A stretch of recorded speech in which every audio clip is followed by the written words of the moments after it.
Welcome to another dimension, a dimension of insight, a dimension of understanding. You are entering a place where reality collides with truth. There are no limits, there are no boundaries. This is Off Planet Radio.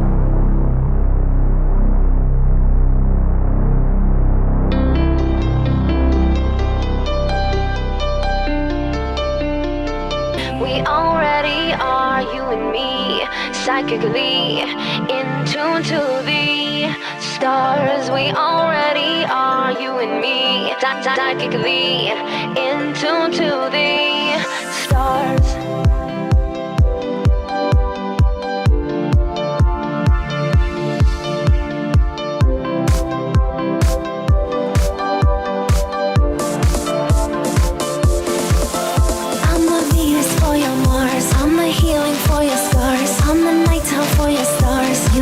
To look so far, watering the family tree, ever after happily. If the earth falls to the sea, in your arms is where I'll be. We already are, you and me, psychically in tune to the stars. We already are, you and me, psychically in tune to the stars. This is Randy Muggins from Off Planet Radio. Before we go into the interview today, I just want to note that there were numerous network problems involved with the recording of this interview. We originally convened on the Zoom platform, but could not hold a signal there. We went over to Skype and experienced, again, a great deal of difficulty with skip-outs and audio interference. So about the first 10 minutes of this audio recording, there are occasionally skip-outs and places where we lost audio. Bear with us. After 10 minutes, it gets better, and the interview unfolds from there. This is over 2 hours of information with Thomas Williams.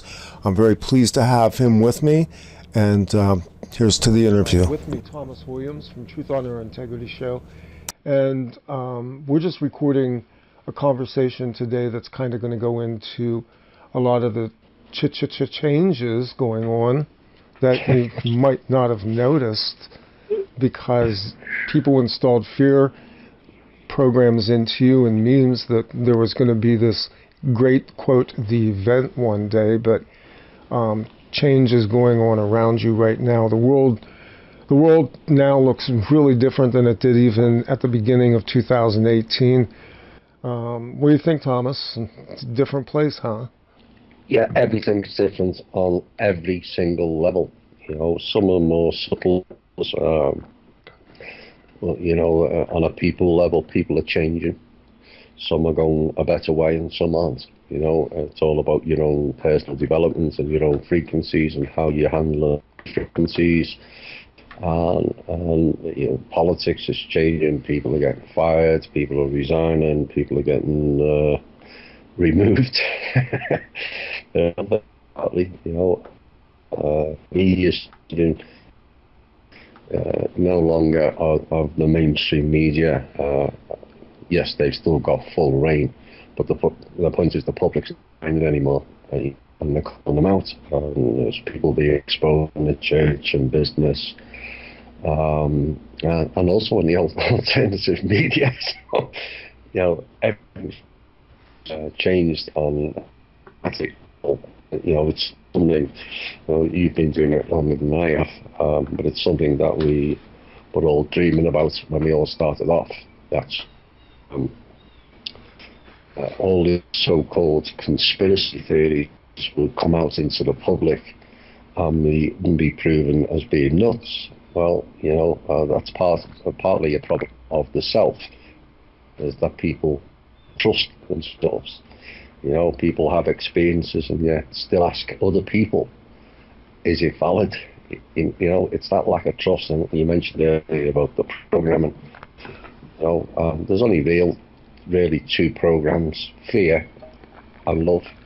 And it's up to you what you choose. Everything, during the day that happens and during the year is either fear or love. Thankfully, I'm seeing enough to take the latter and ignore the fear program, because it is deep. Not too many, whereas we. Yeah, so let's talk a little bit about, maybe because some of the people that will hear this don't know what you've been involved with. Can we just maybe do a rough overview of what's going on with the work that's being done through the trust and what that is and how that's developed over the last 18 months? Well, we had blocks within the team, which we moved. This year, the work has increased rapidly, and the progress has also increased rapidly. First, it goes back to 2012, when the contract of the trust, which has been going for most people hundreds of years, for the few that know, for thousands of years. And this trust was for the benefit of the people. It's the people's money. It's the money. And it was ran Marduk, which is Kim's predecessor, and he how it worked, the codes, and obviously the ruling elite, now known as the Order, were taking vast quantities of resources out of the trust, certain regions that they thought they owned, like Washington DC, like the City of London, like in-ground resources in certain places in certain countries.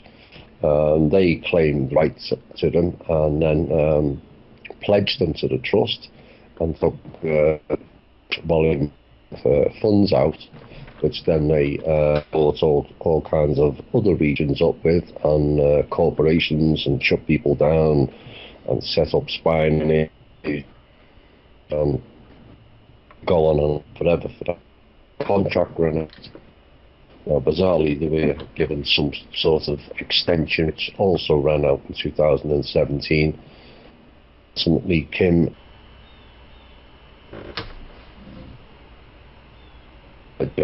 on the quantum system, all banks, every single bank on the planet, and because of the interference and all kinds of backdoors into the banks via the various agencies and underneath. So that work has progressed rather well this year, whereby they're not able to full the economy, having various clearance accounts in all banks, central as well. So all those clearance accounts, which were roughly 80 billion, where people were sending wires and checks and whatnot and being delayed by the bank, which can people a business and lost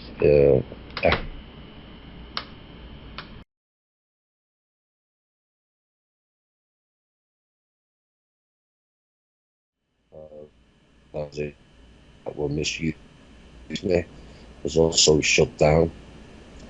Some transfers were made to various countries, the ones that didn't get blocked anyway, and the proof that the Kim and the trust has the codes has now been proven beyond every who needs this. She then with the trust, and the trust is working to get project going in every country, spoken to all 209 governments except one, which is ongoing, and they are being made aware. Most of the main work, apart from the banking industry, the main work has been on educating, or teaching is a better word, teaching heads of state, prime ministers, presidents around the world the real truth of what's been going on this planet in the past and now, because you'd be staggered at how few or how little they know how the system worked, be it on finance or any other level. They're not aware of new technology, you name it. And it's been a big year, and it's gaining much traction from that aspect. I'm rather pleased with how that's going. No longer do we have to reach out. People are reaching out to us. Unfortunately, some of those people are being threatened.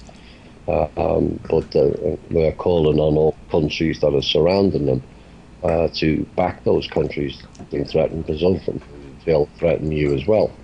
And this is why the tension is increasing, because for the first time in the country, the top people in governments and industry and heads of state are learning the real truth.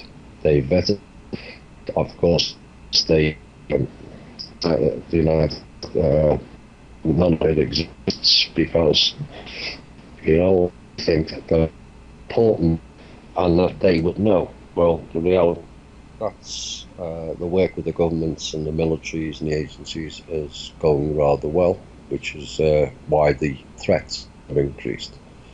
Kim also has the authority, because she is the master sovereign on the planet now, because she controls the trust. And work has gone ahead whereby each country has the availability to declare itself sovereign. And we've had a number of inquiries and quite a lot of interest in that. Once the threats die down, that will start signing off. A lot of countries want to declare sovereign away from the Commonwealth or away from being a subsidiary of the United States, which is not America, as we all know, and declare their own sovereignty, where they're responsible for their people and they get to keep their own in-ground resources and not at the behest of some other country. So it's kind of multifaceted, and I'm just glad that I can do it full time now rather than doing the two jobs at once. Yeah. Basically, you were working stiff, kind of doing this on the side, but now it's become possible for you to work full time with the group. Yeah. We're hoping. I'm not giving any dates, but we're getting closer and closer. 2 weeks will do. Drake time. Transfer something's happened, and there was obviously backdoors in the original system, which then got transferred to the quantum system. But okay. Stop and explain. We'll have to explain the quantum system a little bit too. Just so people know, the backdoors that were installed into the banking system go way back to the 1980s. Like, I don't know what your intel is. I'm aware of what occurred between Reagan administration, so let's say 84, 85, and the 90s, the late 1990s, there was a piece of software called PROMIS, PROMIS. It was originally developed as software for federal prosecutors, and it was licensed by the Justice Department. And that software was then enhanced and developed by the original developers, who then had their software stolen by Ed Meese in the Justice Department under Ronald Reagan. That software passed through very high levels of intelligence agencies. It wound up in the hands of Israel. It wound up ultimately being developed into what was called the Stuxnet, which was a virus that they used to take down a nuclear reactor in Iran. The software is basically run as a backdoor into the banking system and through every ATM and banking terminal globally as a result of a deal made by Microsoft in 1998 to settle an antitrust suit with the same Justice Department that held that software. So essentially, Microsoft turned over the backdoors to their Windows server applications as well as the client operations, which were basically, most people don't realize, your ATMs and banking terminals run on a front end of Windows. So that explains a little bit the backdrop of, and you can look this up, it's called the Inslaw Affair, INSLAW. And there were actually people that were murdered over this software. So that's kind of the backstory. Yeah, we were aware of that. The main point of entry was through the Five Eyes system. Yes. Which is not really Five Eyes. The Echelon was the main main interference that was blocked and partially fried. Was anything that interferes on a regular basis early on was given a warning. Now, if they choose to play games with the system, the servers get fried, as the naval base in Virginia found out this week, and also the Hong Kong in Shenzhen or something like that, Shenzhen, whatever the name of that place is. I may not have that pronunciation correct. And so their computers get fried. And the same with the City of London. They were another one who tried to interact. You see, what happens is the people trying to pull off the non-existent RV have to show some funds, and generally what happens is 24 hours, and we do get warning due to one particular alternative media person putting out codes, and lo and behold, all kinds of hacking takes place on the quantum system, and all of them have failed. Not one has got through the first firewall. There's a number of others, and they're not capable of hacking into it. And that's how it stands. And from what I gather, it will take a number of years for them to get anywhere near it. By that time, a lot of them will cease to exist. What's the source of the quantum system? In other words, as of right now, we view quantum computing as largely the new frontier of computing still being developed. But based on your intel, it says that there's a running quantum system. Can you give us a little bit of background on that and the nature of that system? I don't know the full background. What I do know is this system. I can only give what I know. This system is a complete one-off in this universe. It's source-based energy. Its capacity is beyond comprehension. And it has more capacity than the whole of the servers that are currently on this planet put together, combined. That's what I do know. It has a never-ending range of capabilities. And essentially, it comes down to your own imagination of what it can and can't do. Now, obviously, with this system, me personally, we had to put in certain stipulations so that it could never be interfered with. It is based on living DNA. It has mapped every living DNA, including the RNA of all the minerals. So there's no more like previously where there's gold in the bunkers let's use Indonesia, because that's been the most common one on the internet. And this belongs to the Chinese elders. Well, actually, no, it belongs to Russia, and it also belongs to Croatia, and not Croatia, the Ukraine. So the system knows where that gold or where that platinum or where that uranium came from out of the ground. It has a signature the same. So that's some of the things it's being used for currently. But one of the dangers of quantum and AI systems is the intent.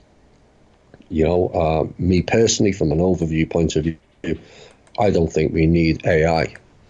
I think it's lazy man's technology, and my fear is always that it gets corrupted. Things are being put into the system so it cannot be corrupted for at least 499 years, which is the contract for the trust. And by that time, I would hope that humanity has progressed sufficiently, exponentially, to be quite honest, where the need for that and the need for putting in safeguards to protect us from people who are only interested in themselves and have no interest in humanity will have negated that issue. So that's what I understand about that system. But so one of the things they were trying to do, we've had helicopters landing and all kinds of snipers turning up and guerrillas turning up trying to kidnap Kim and then take her to a location and get her to hand over the system and the trust. It won't work. The system will recognise Kim's under stress. And so then they tried another thing of DNA cloning. That won't work either because it's not the natural living DNA. So there's a number of safeguards that we put in to prevent ever being corrupted, like the previous AI, which was completely psychotic and had no interest in humans, but the people who were, or the beings who were putting the data in, were creating images of us being savages. So thankfully that got dealt with. What I would like to see a day when we don't need quantum systems and we don't need AI. Yeah. Those are all extensions of human intelligence. They're not over and above human intelligence. No. This is something that, above all else, the whole great AI controversy has really centered around the idea that somehow superior processing, accelerating clock cycles inside of a computer, more elaborate algorithms could somehow outstrip human consciousness. And I've argued for years that despite the fact that the human mind may not operate at the speed of even a quantum computer, we still possess another dimension of consciousness. And because we're unaware of it, we're also unaware of the fact that we can, in fact, outprocess any machine which we ourselves could consciously design. Yeah, well, people are unaware that they are multidimensional, operating simultaneously at all times. Sometimes most people will remember walking and living and breathing in the 3D world we're currently in, but you're also operating in other worlds at the same time. And and time is, as you know, not the same as here. It doesn't exist. So, a 20-minute nap could render you operating on another plane for 100 years, a whole lifetime. But it's only 5 or 20 minutes here. And this is some of the real science that we've, has only been touched on in the last 10, 15 years, really. People really need to find out more, because it's important that people find out who and what they are and what their capabilities are. But one of the problems is too many humans have been trapped in the astral level plane, when your abilities, your junk DNA, your so-called junk DNA anyway, is all contained on the mental planes. But they want to trap you in the astral, because it's to harvest and evolution cycle. So Yeah. And this is where the development of higher consciousness and spiritual practices comes into play. And I don't think enough people, even many so-called higher-ups inside of alternative media, really practice consciousness and intentionality at a level where they can begin to get the escape velocity from the matrix. We talk about that, and it's kind of a cliche, but I think at this point, you and I both know we've seen the glitches in the system for a long time. yeah, And because of things that we've experienced, you've experienced a tremendous amount of extraordinary phenomena in your life, and I'd like to think that I've had my fair share as well. We're aware, the awareness of a thing is then the ability to begin to understand a thing.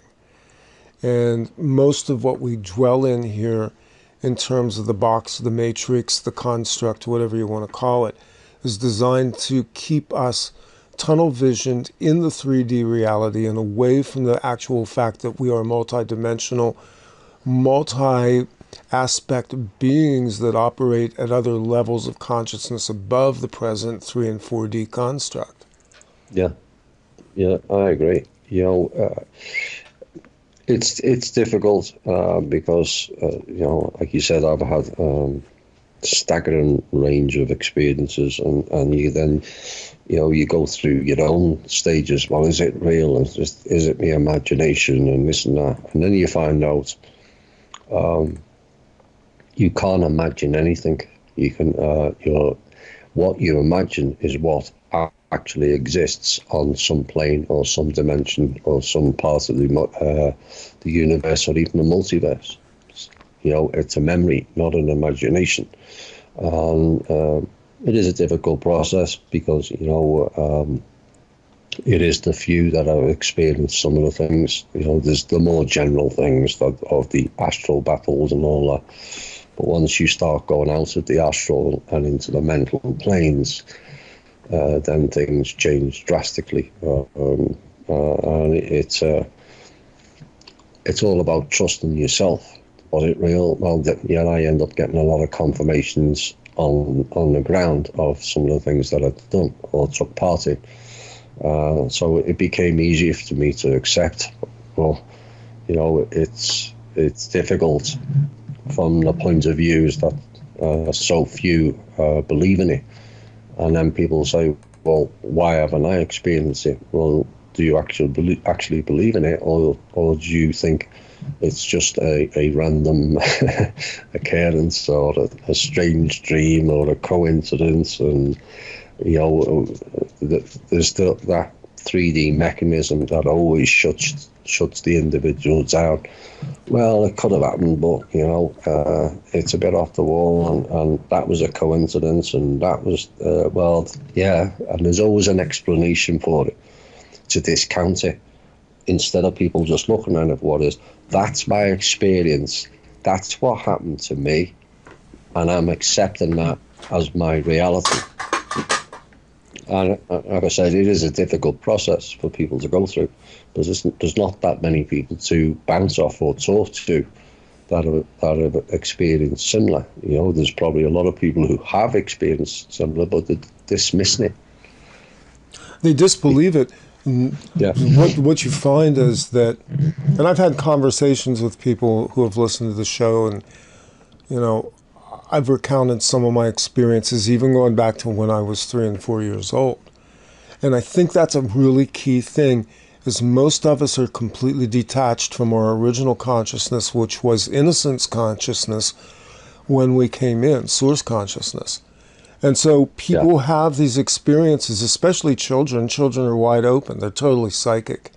And they are also open in terms of perception of being able to not need to rationally explain a thing, of experiencing phenomena that's ultra-dimensional. And there's two things that happen. One, we don't trust our own perception. And two, we were entrained out of that original mind by a system that was shoehorning us into conformity. So unless you were fortunate enough to retain some memories from young childhood and hold on to those, a lot of times you lost the grounding that you had in those original early experiences, plus the fact that installing programs of logic and rationality into what is known as the, oh God, here we go, the education system, and the socialization systems that is everything from your own family to that educational system to the governments, the corporations, the man on the street. We've been led to completely doubt that the only things that exist are what we see, feel, touch, taste, and hear. And so we've lost that ability to go into that realm. Yeah, it's only you touched on children. To them, it just is. You know, there is no rationalising. There's no parents or teachers telling you, no, you can't have imaginary friends. They don't exist. And this is where people end up going into shadows of themselves, because if people keep telling them what you're seeing is wrong and what you're hearing is wrong, you can't believe in this and you can't believe in that, then the self-doubts come in. And once you've got people in self-doubts, then they're never going to trust anything. You know, how can you trust somebody else if you don't trust yourself? And this is what we've been trying to teach in THI. Don't believe everything I say. You know, go and research yourself. Now, there's obviously certain elements they can't, and I get that.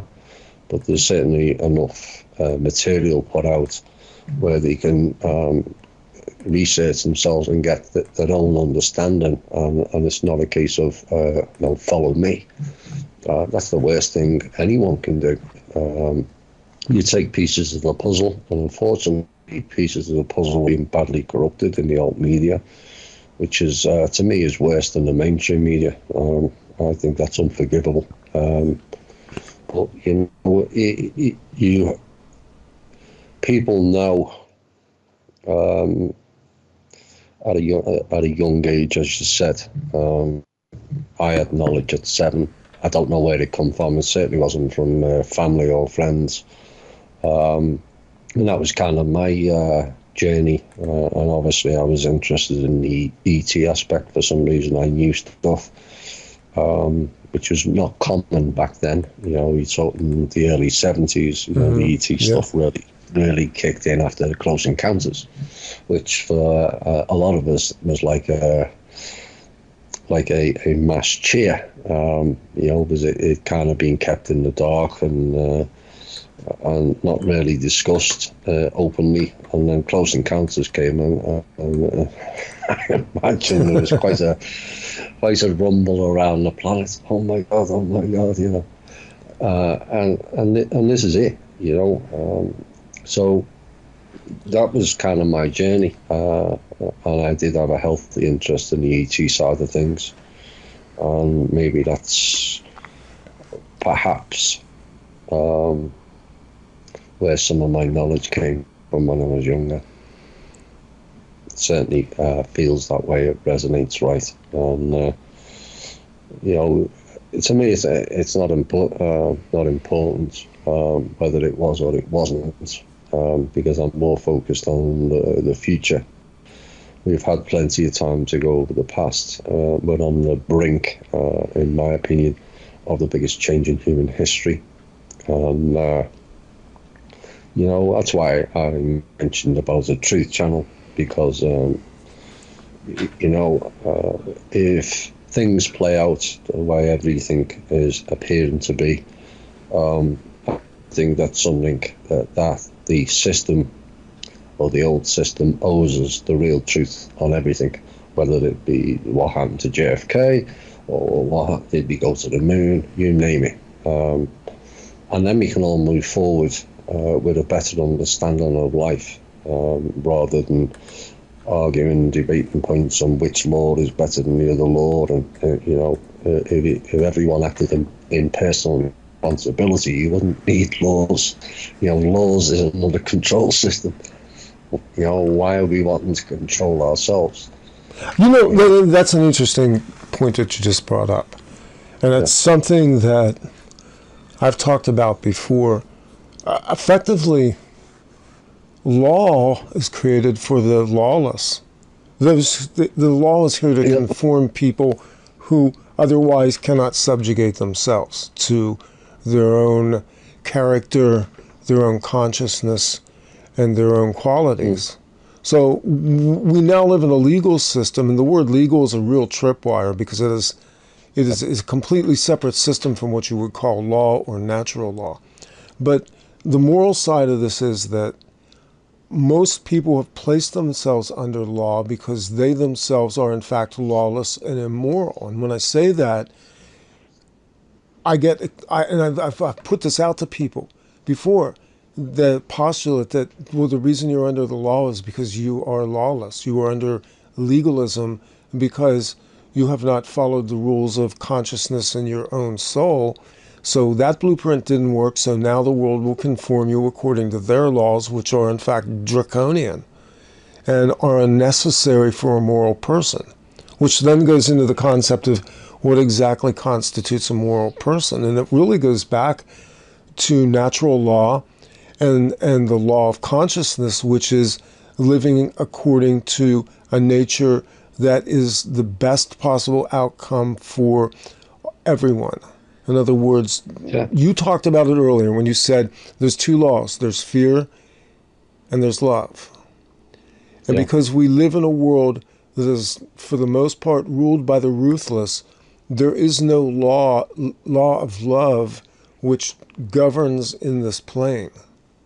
There are people who operate in love in parallel with this system. And this is where I think it gets kind of interesting to discuss some of the changes that are going on, because no matter what Kim and the trust do, they still have to work through the mechanism of a system that's still under all this legalism.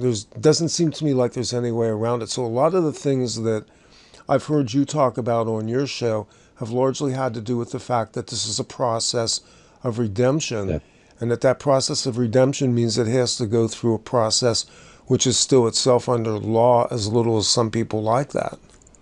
Yeah. Oh, yeah. What we're trying to do with the trust and the quantum system is not a fix-all. It's what it's done, and what it's not just Kim and I and the trust. Lots of people have done lots of work hidden behind the scenes, whether it's in military or agencies or people in the alternative media. We are laying the platform for a better life. It's no guarantee. And boy, is it not going to be easy, because far too many have given their control away to others. If you keep giving control away over to others over a period of time, they'll take it off you and use it against you. That's what's happened. And so then fear kicks in. Well, we can't take on the system. What can I do? Little me. Well, you can do anything as long as you put your mind to it. And, and the key aspect of it, I mentioned, I came up with the term masks of illusion. And we all have facades to cover up weaknesses and insecurities or whatever, even down to makeup on females. They're covering up skin blemishes or whatever. There's nothing ever pure or natural about a human being. There's always a mask somewhere. And what happened, and this is where your consciousness comes in, people started demanding the truth out of the couple. And yes, we all want that truth. It take more than one lifetime to learn it all, trust me. I learn bundles of stuff every day. But if you keep asking for the truth and it rises in numbers, then the truth that you will get. That's how it works. But people were under this misconception that the truth only applies to the cabal or the ruling elite or whoever you want to call it. No, it applies to everyone. And so the truth that was demanded by so many, and it doesn't take 51% either, it's somewhere near 10 or 12%, suddenly that truth starts to spill out. And that's why I warned people 3 years ago in this show that the masks of illusion would start to fall, and not just a cabal, yours also. So if you don't like the version of you, if you cover things that you don't like about yourself and putting a false image, it'll all come out, and it's going to get ugly, because sadly in life there's not many nice people.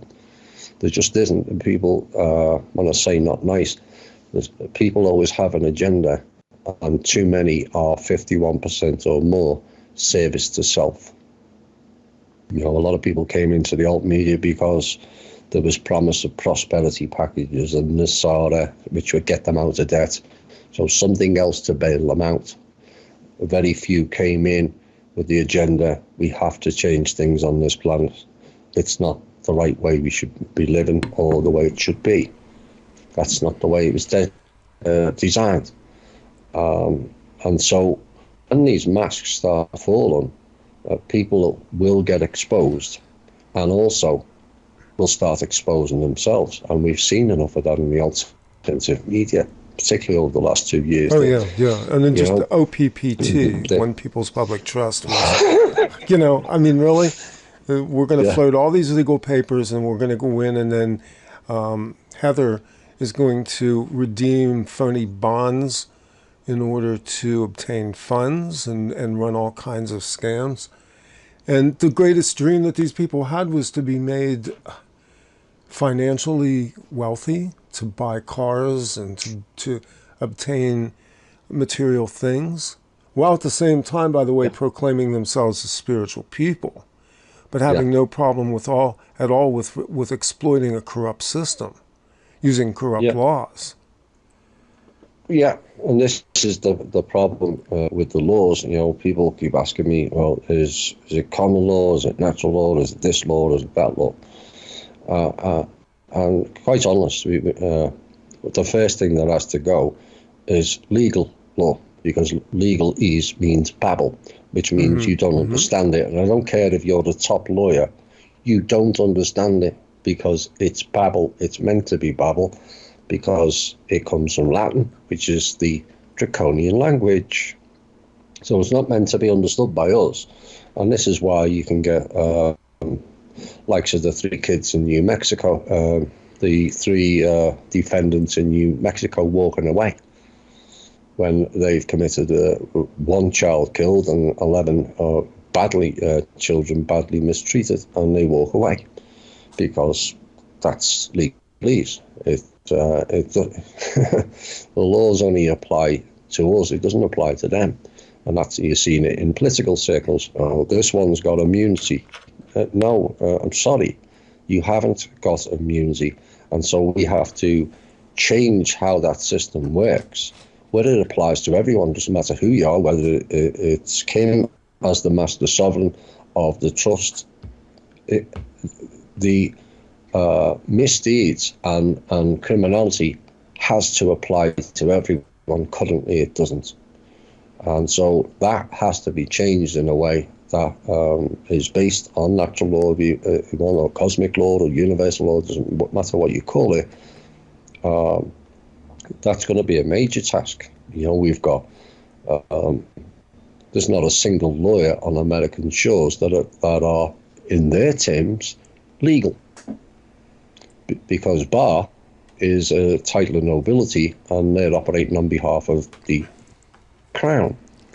So, you know, America needs to declare itself. We're waiting for Trump to rubber stamp that, and I know there's a lot going on and a lot of threats going on.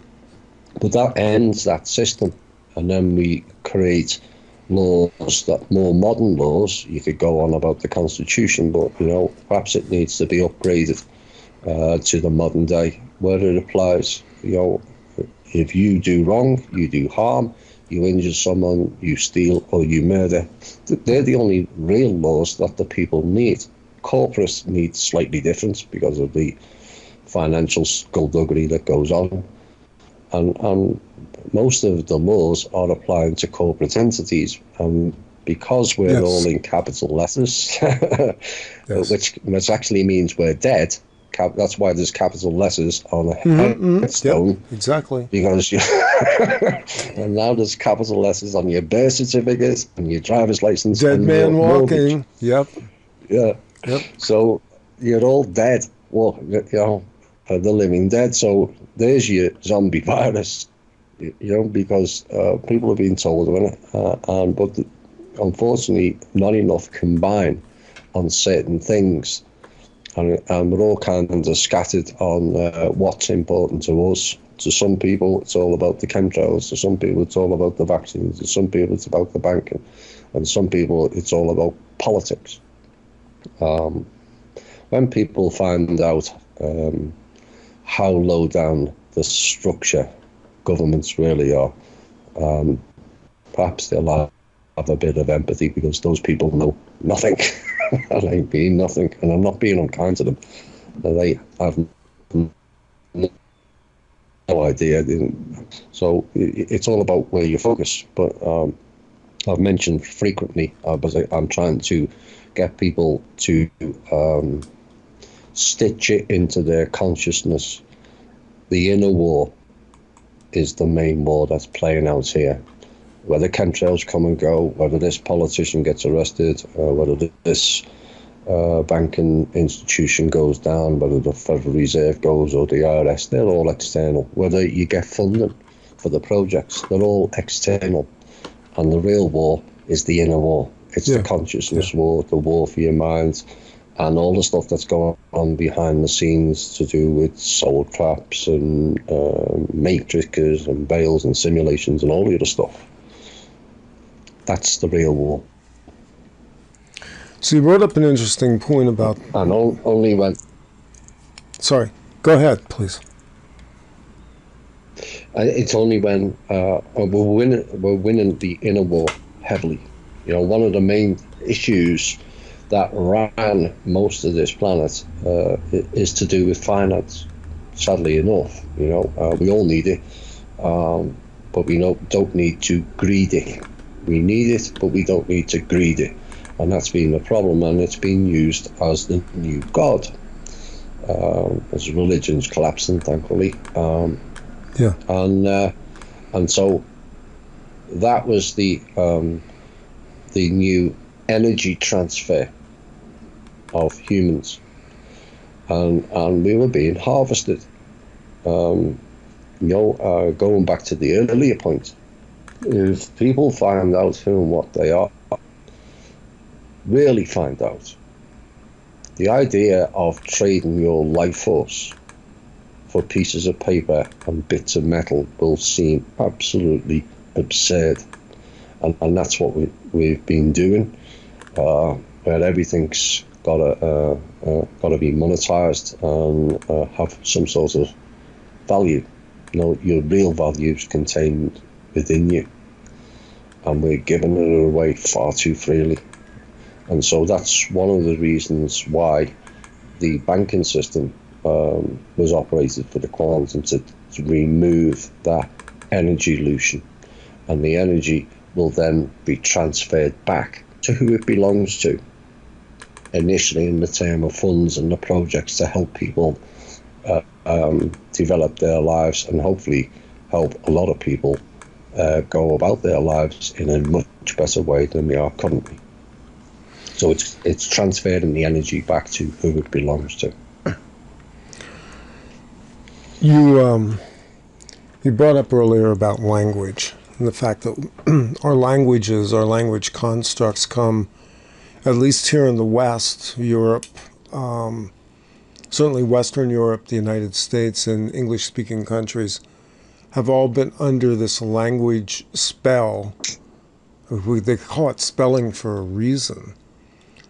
Of these language, the language constructs, so that if you follow the evolution of what's called the Romance languages, Spanish, French, the Germanic offshoot that gave us English or Anglish from the Anglos, all of our words and constructs are concepts that were cooked into language itself as another form of programming and hypnosis.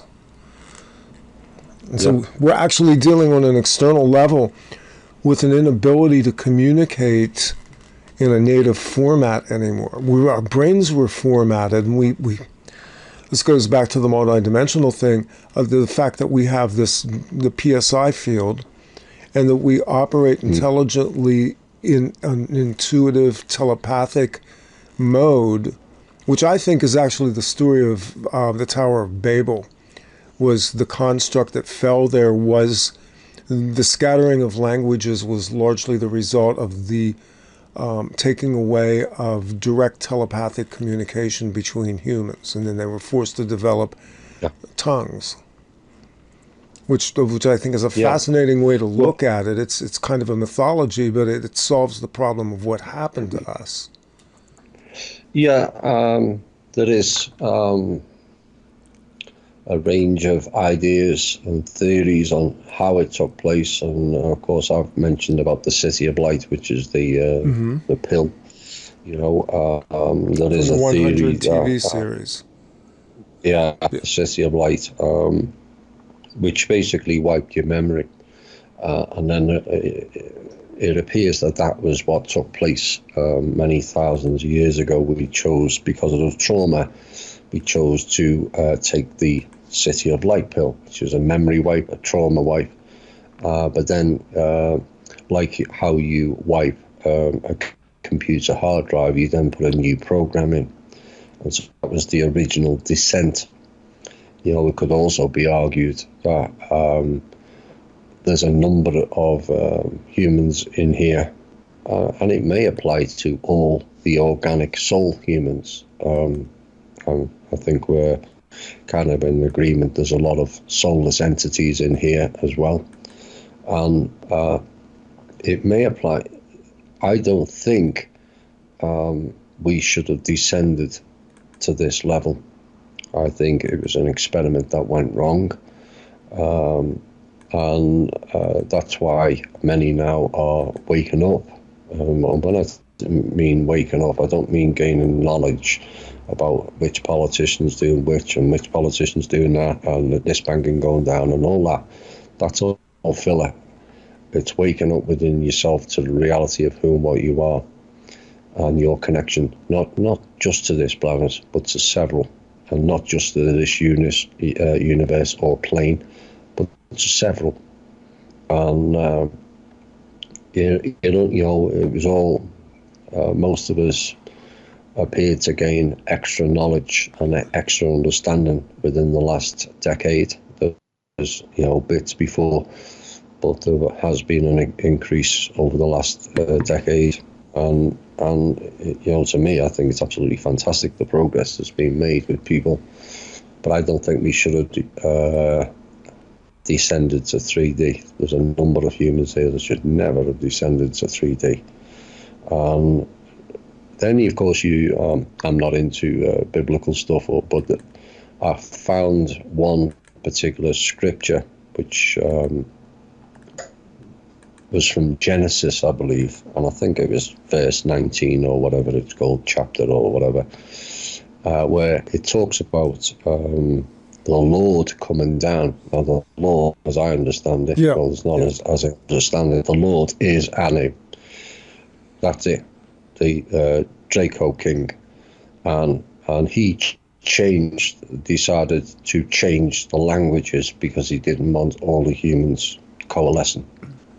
It tells you right there in the scripture what they did, and that's why Latin came in, which is the reptilian language, and then the legalese, which means Babel, which means you can't understand it, and everything stemmed from there. French, a lot of English is in French, and then you look at law. Why is it based in Latin? Because you can't understand it. Why is the medical profession based in not understand it? Because they want to program you and make you sick, and then induce their poisons. So it all has a knock-on effect. But if it used to fret. I remember as a kid watching, they used to have, maybe it was a UN meeting or whatever, and we've all seen it on the news, and there's one spokesman for one country, and then there's a translator. Mm-hmm. And I'm thinking, what if that translator says a wrong thing, and suddenly we end up with World War III? You know, the idea we've got leaders all talking different languages, you know, and it comes out in different contexts. I thought at the time, that would terrify me. What if that translator was wrong? And then suddenly Russia's firing weapons at America, and they're firing it back, and, you know, because of one translator. That has to change going forward. And yes, the ultimate is telepathy, but we would have, in my opinion, we would have to go a number of generations before telepathy, if it can be introduced. Because the simple reason is there'll be fights that break out everywhere, because people will then find out what they really thought of that person and not what they're telling you to your face, you know. And suddenly there's no lies anymore, you know. Business would collapse. Right, yeah. And so we're not responsible or adult enough for telepathy just yet, but we can work towards it. And it's all about people looking after each other, and maybe we do need a common language, whichever it may be. You know, I think most of us would say yes, it should be English, but there's elements in the English language which is wrapped into Latin and word spell magic. You know, that is would have to be changed. I think that can be changed energetically, where you just remove the spell. If everyone's aware of it and accepting of it, then you can carry on in your normal language as we understand it without the hidden intent. The problem is the hidden intent of the word spell, not necessarily the words themselves. So if you're aware of it, yes, you can change some of the words and put it into better terms. But that's adding whole new layers. It's like the difference between English is different from the American English. Right. You know, in English you have multiple descriptions for the one item. In America, it's more you have to say that one description for that one item, or they're not understanding what you're getting at. And so there is a vast difference between even the English-speaking countries, because the technology is different as applied in different countries. So that's the difficulty. And the key is you have to teach two generations a better way. And that's why we think it'll take 40 years to fully correct.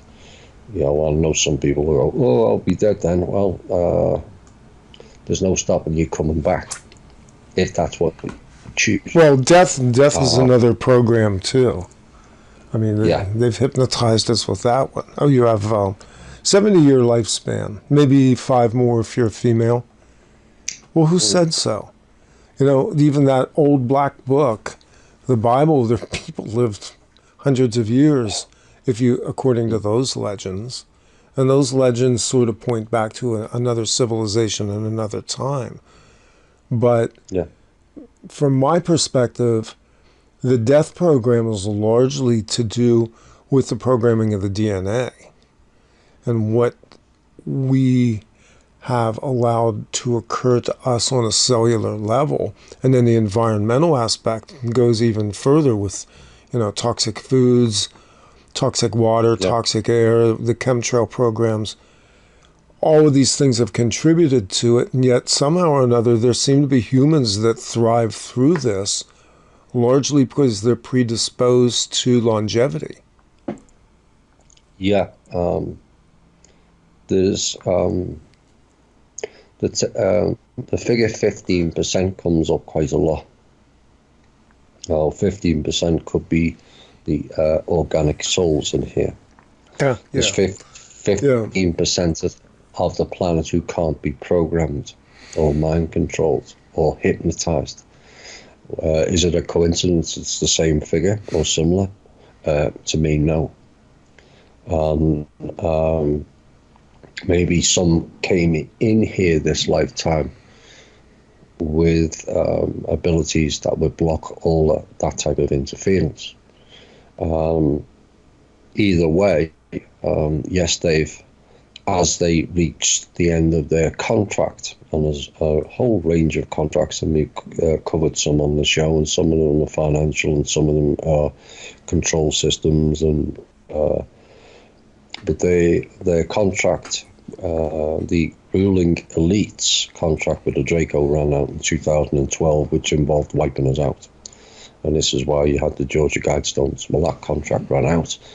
Then they were given to 2017. They realised far too much had been interfered with, where they couldn't achieve what they were going to achieve. And that's why Oli rushed to get CERN operating in a certain way, which ended in August 15.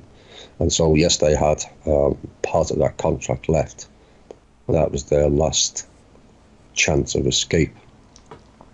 So that failed, and many of their things failed, and will continue, in my opinion, to fail. You know, one of the things I've brought up recently is nothing works. You know, it's you make a simple call to a cable company, or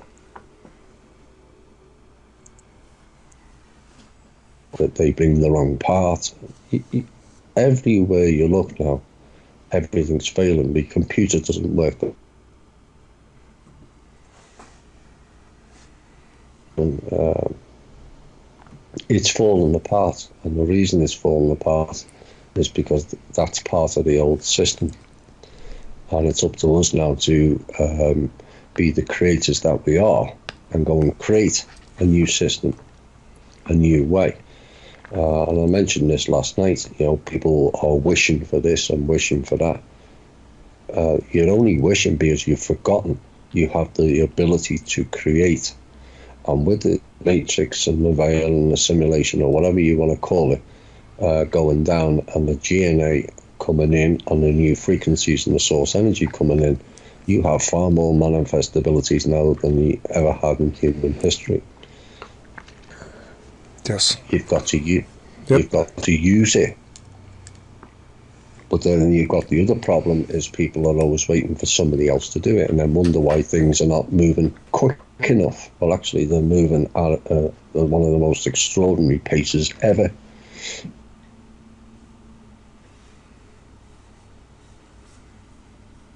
Collapsed in under a decade. You know, it's extraordinary on anyone's level. But they underestimated our ability and abilities badly. That was their arrogance, because they rode roughshod over to humanity for a long period of time. They thought it was always going to be that way. And their prophecies that are in all the old scriptures are not prophecies at all. They're plans based on the Project Looking Glass, which collapsed in 2012. And now it's blank, so they can't use that anymore. The reason it's blank is because we haven't, in sufficient numbers, created a new looking glass for a vision of our future. Yes, exactly. Not theirs. Yeah, we basically spun off. Some people talk about timelines. I think that it would be more accurate to say this was a time thread that we threw off, that basically moved out off of that line and diverged. Good word there, too. That we are basically divergence.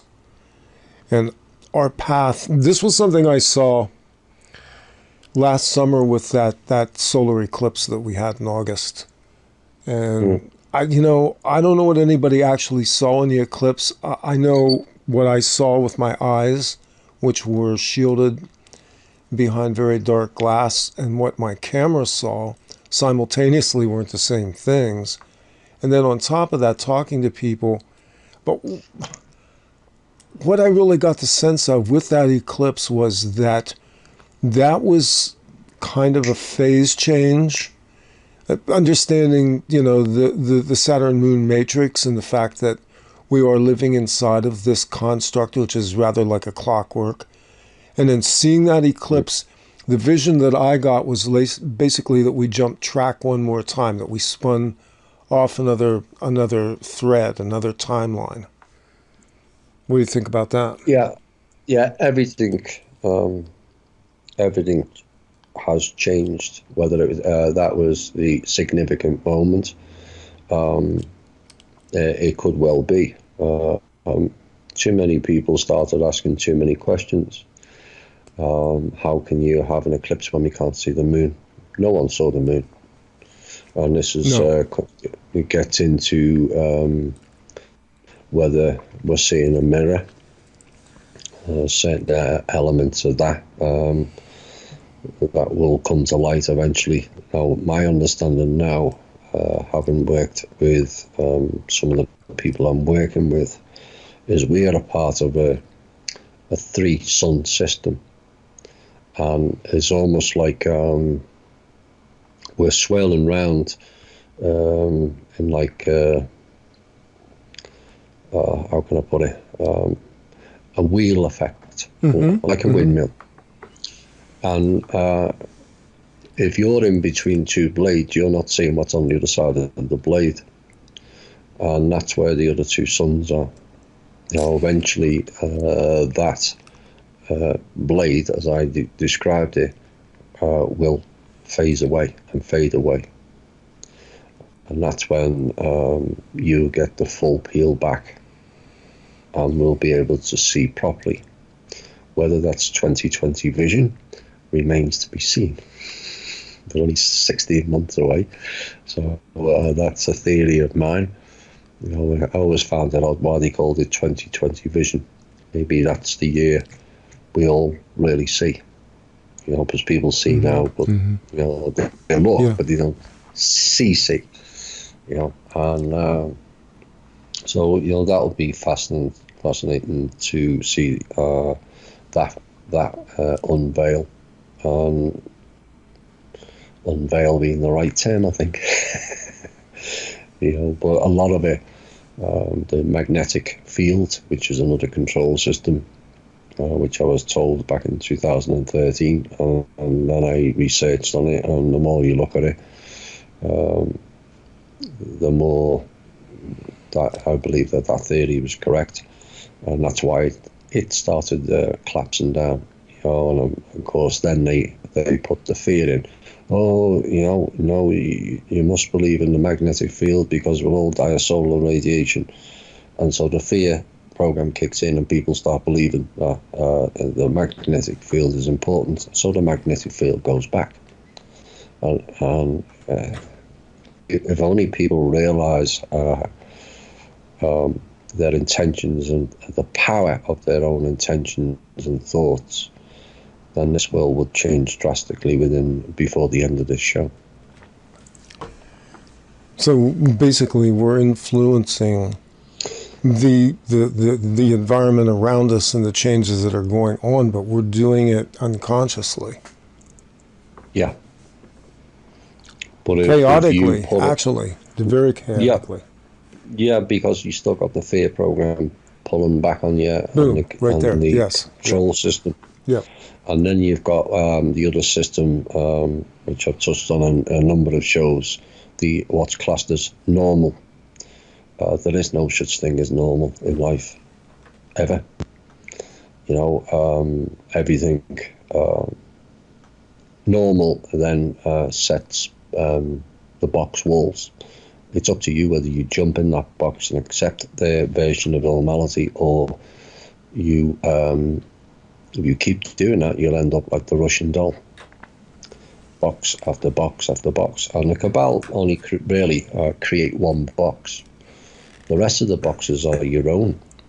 And it's up to you to recognize you are in a program and jump out of those boxes yourself. The Cabal could go away tomorrow. You'll still be stuck in your own control system, your own version of what's normal, your own construct. that removing the cabal is not the problem. Removing the mindset of people is our biggest problem going forward. Yeah. Breaking the hypnotic spell. Yeah. Breaking off the illusion that's been woven over humanity. And I mean, look, people will be forgiven for this. Yeah. I find that I have to be a lot more gracious and a lot more forgiving. I think in terms of understanding that we're all in different stages of coming to terms with this, and then the fact that we are also inhabiting a world that's populated with, let's just say, digital artifacts that seem remarkably similar to sentient human beings that we're interacting with, these bots, and that these bots basically are here to reinforce the reality stream and to reprogram humans that go off of the reservation. Yeah. Keep the sheep in the pen. I said 2 years ago, once I came to the realization, it was a show in November of 16. I said, you can't help them anymore. You can't make something awake, and maybe kind of seeded then that perhaps there's a number of people who are not programmed to be awake for that very reason, and they have covered certain aspects of it in movies and series here and there. I watched one recently called Extinction, which I thought was rather interesting, and the soldiers, I don't want to give too much away, the soldiers were represented as aliens, but when they took the mask off, they were just organic souls. They had to portray themselves that way, and he says, oh, you didn't know. And I think there's a lot of people who just don't know. Can those biobots be programmed in a better way? It's possible. My own personal theory is I think they will phase out of existence altogether in a phased shift. They won't all go in one go. I think this kind of plays into the 4400 series. Yes, exactly. Yeah, in different circumstances, but you can't just airlift or phase out 85%. It would tip the 15% completely over the edge. And so everything that's been done now takes a time and a process. You can't expect to grasp the real bigger picture if you only woke up around 2012. You've learnt a lot, but there's layer upon layer upon layer upon layer, and I've learned a staggering amount even in the last 18 months, so you've got to forgive yourself and don't feel bad that you don't know about this aspect, you don't know about that aspect. It's been a mind meld that's gone on for a long, long time. And we're in the first stages of regrowth, rebirth in many ways, for a new way. You and I have talked about this before, about the looping process that was going on between lives, the reincarnation machine, the program that kept people in a memory wipe. Update us on what you think is occurring with that. I've heard you talk that you believe that the loopbacks have now stopped and that there's an open window for people to now exit and come back with retaining memory. This is huge. Well, there's two aspects. It's always better with a visual. I'll try and explain it. But everything in life is a frequency. And certain frequencies turn things into matter, and certain things you've got corporeal and non-corporeal. And the life cannot exist in all regions of the universe. There's certain conditions where it's conducive to life. Now, if that system goes out of that frequency, then it ends up where all the inhabitants die. It can't survive in that field. What happened here is there was one of the primary matters of life was removed, called the GNA. Not the DNA or the RNA, the GNA. Don't go searching on the internet for it, because you won't find it. But it was one of the primary matters that was removed. Now going back to the synths, as we call them, the removal of primary matter G then allows inorganic life to exist. And so that was one of the things. Now the loop, if people, I'll try and explain it. If you draw a wave starting from the left, and you start from the bottom left, and then just draw a normal wave. Now level with the top end of the first up curve, you draw another wave starting at the top left, and then you'll find it intersects. Now if you turn that 90 degrees, what you're seeing is a series of figure eights. They're the loops. Now the original plan, as I knew it, was going back to the City of Light in our memory. We were supposed to be in it for 13,000 years and learn to develop, but it was a trap. And every 13,000 years, which just plays into the Mayan calendar, so the top circle of the figure eight is 13,000 years, and then it has an intersection with the bottom circle of the figure eight. That's 26,000 years. And so at that intersection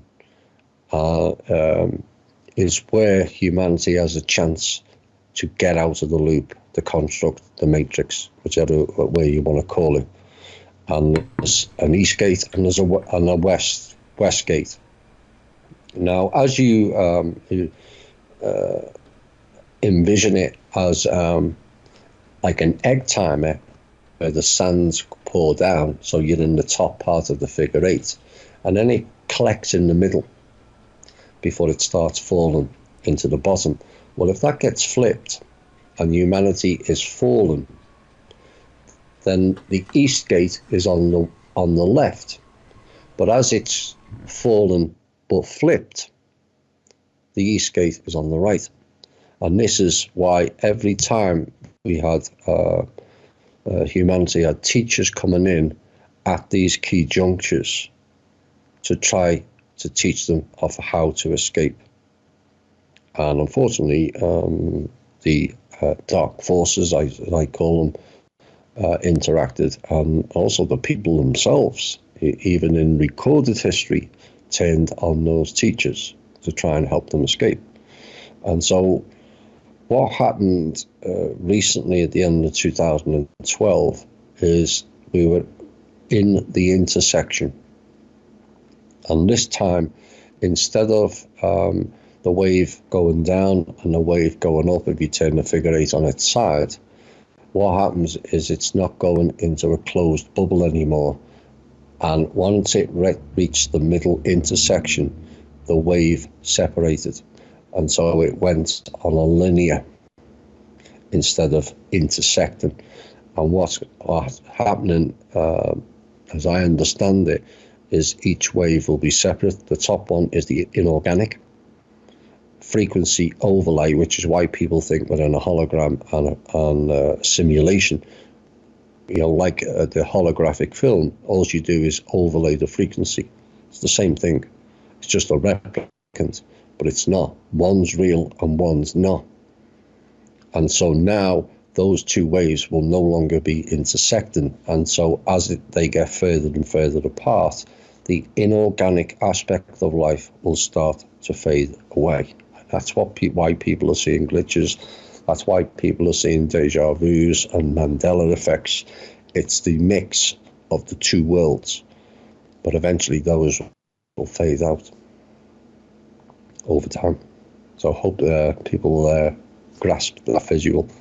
But the East Gate is, in essence, your transition.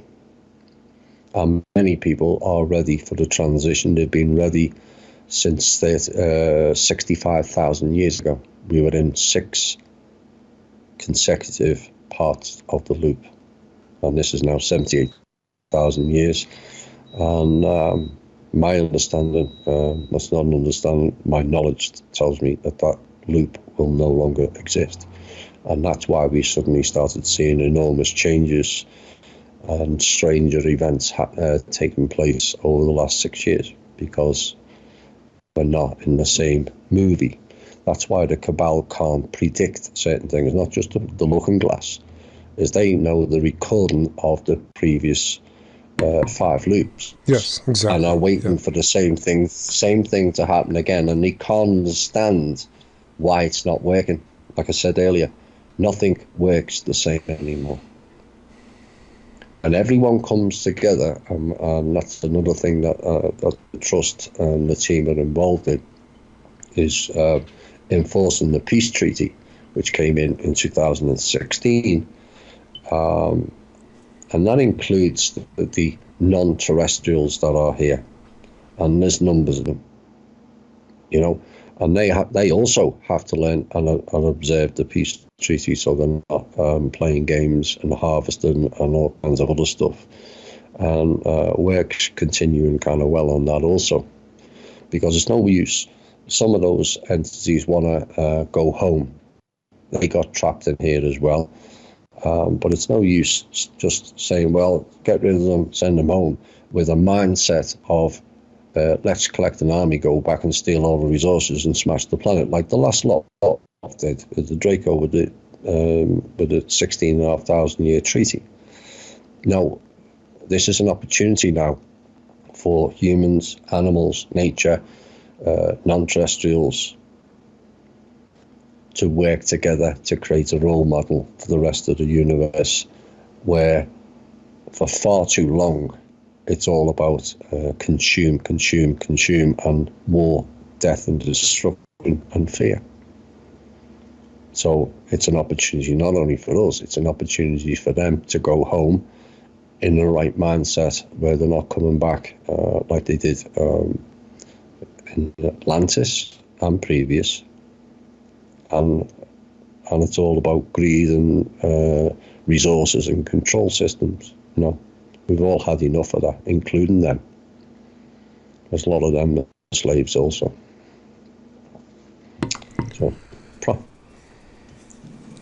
So, moving from there, I think if we look at where we're at currently, it's very difficult. It's even difficult for people who listen to your show on a regular basis to completely discern where we're at in the change process, because so much obfuscation goes on, and there's this whole filter system that goes on with news cycles and all of the very confusing, quote, information that gets put out, especially on the alternative platforms these days, which, I have to say, at this point, most of what you think of as, quote, alternative media, from Alex Jones down to the coterie of podcasters who seem to have control over YouTube and things like that, that most of this is a smokescreen. Whether they're willingly complicit or not, they're repeaters for a stream of information that, again, is another enforcement tactic to keep you locked down into the fear meme, into the hopium meme as well. Fear and hope are both, I guess, the obverse sides of the same construct, in the sense that hope isn't really anchored in something concrete. It's simply something that sits out there and dangles over you. It's like, well, I have hope or I have fear, so I'm going to hope that I don't fear, and fear that I still have hope. Yeah. Hope is wishing again, isn't it? Yeah. Why wish when you can create?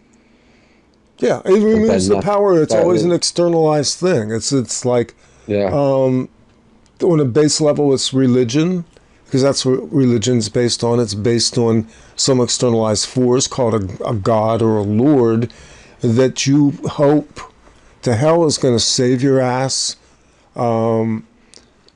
make you prosperous, whatever you think it is that construct does. But in fact, it's a belief structure that simply reinforces your own helplessness.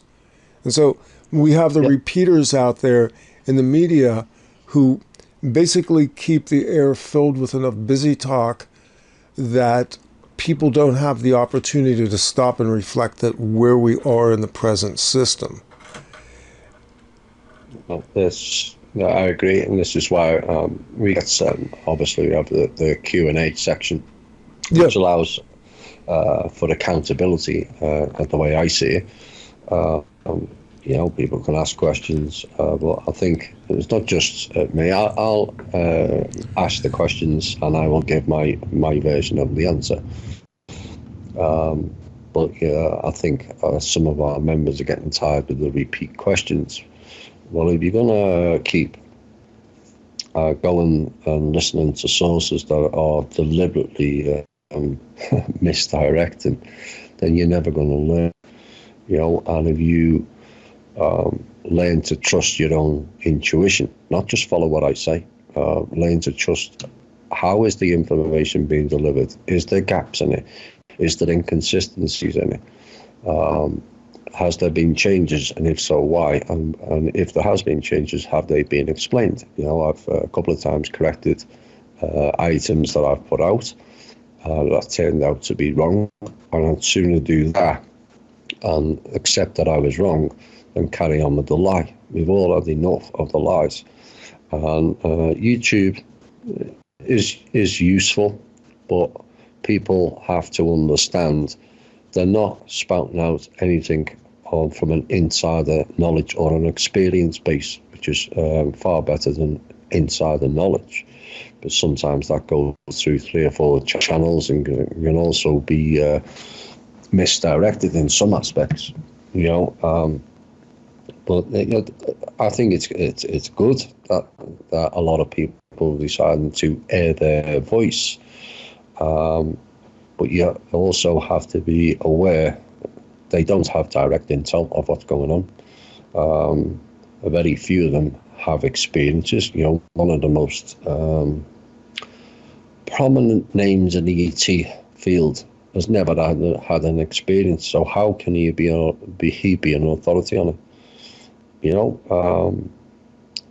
I would sooner listen to a non-personality who's had one or a number of extraordinary experiences and can relay them in a manner that's congruent with what they're saying, than listen to someone who passes themselves off as some sort of expert that everyone must follow to the word, and yet they've never experienced it.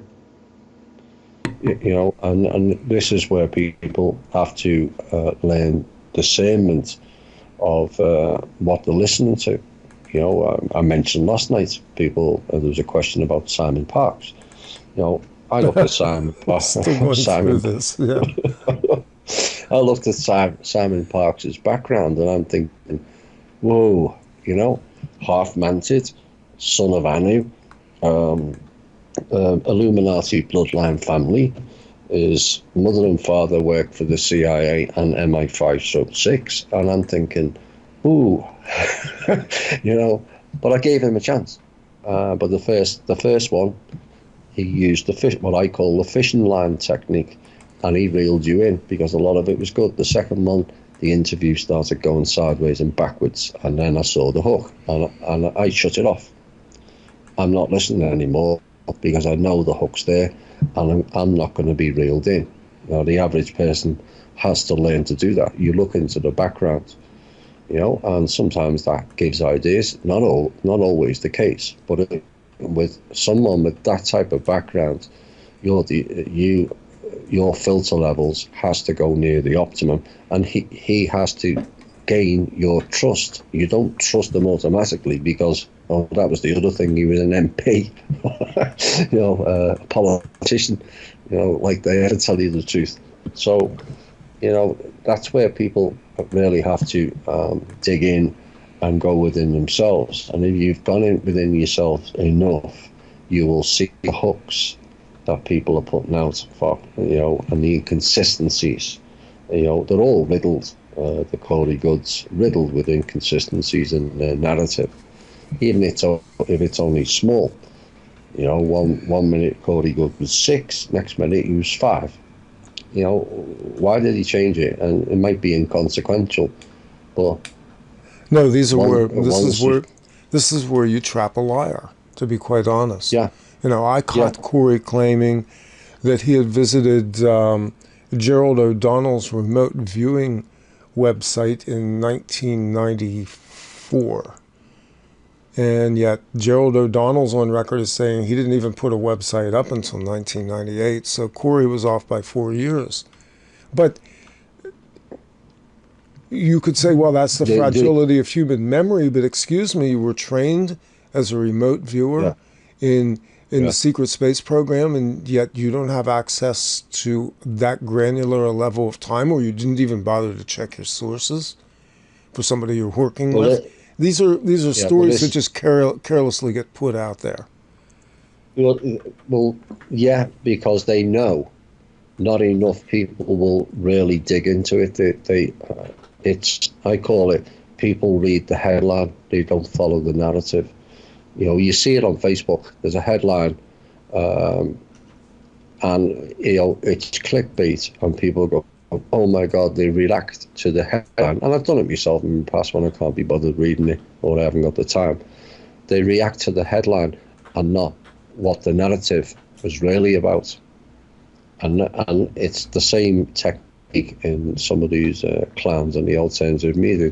They're putting out the headline and people are going, ooh, and reacting to it. But Corey Corey admitted he was working for the FBI. He admitted he's working for the SS Small P, which is the Nazi Space Force. And he admitted training. He also admitted in the interview that he was training the agencies how to interfere with the alternative media, with trolls. Is this someone that we should be trusting? And there's many people who come forward with backgrounds working for the CIA and the FBI, and you think that you automatically need to trust them. Well, no, you don't. They have to prove to you that they're worthy of your trust, not just blindly accept. And I'm pleased to see that more are now digging deeper. The phenomena known as Q. Let's go there. Whether it's to me, there's elements in it, and yes, they've lifted some stuff out of our shows, but there's elements in it that is valid, that can be provable. There was a whole chunk yesterday that wasn't correct, but. To me, if it's been an agency program, then it's backfired spectacularly. Because if you go on the QAnon posts on Twitter, I think it is, I go on that, and I'm seeing a lot of people digging far deeper than we would have done had Q not been there. And so they're connecting all the dots, whether it's on the Pedogate, whether it's on Clinton Foundation and Haiti and all kinds of other stuff. Then they're now researching for themselves. So from my point of view, I think if it is a program, it's failed spectacularly. There's elements suggest it's not a program. There's also enough elements to suggest it is. But to me, what it's done is got people looking for themselves. And once you start looking for themselves and start connecting the dots, you see the pattern. That's where I often go about things, I see patterns very, very quickly. Yeah. And that pattern is always replicated. It doesn't matter what level you talk about. You talk about nature, the Fibonacci spiral. It's replicated in fruits and plants and all kinds, so once you see the pattern, and I generally, most times after seeing it replicate, so it's only twice, I'm looking for the third one, and it appears, then I know this is a particular program and a particular pattern, and they're going this way or that way with it. But once people start seeing the patterns, that's the key to everything. And I know you had some stuff about Q, and it may well all be valid, but it has got a lot of people researching themselves, and that's invaluable at this point.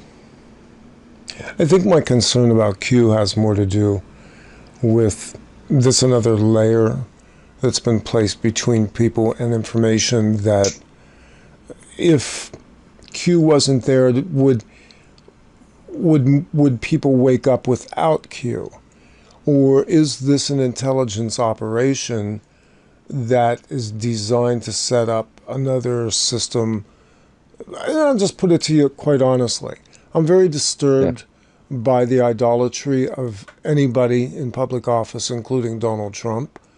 I don't negate the fact, and I've said this publicly, that it's entirely possible that Mr. Trump will be an instrument for something quite phenomenal, largely as a result of him being placed where he was when he was, because you and I both know something happened on that election night in 2016. Something quite phenomenal happened. Yeah, it started on the Friday. Because you remember I was against Trump. I certainly wasn't pro-Hillary. That's Satan's offspring, that.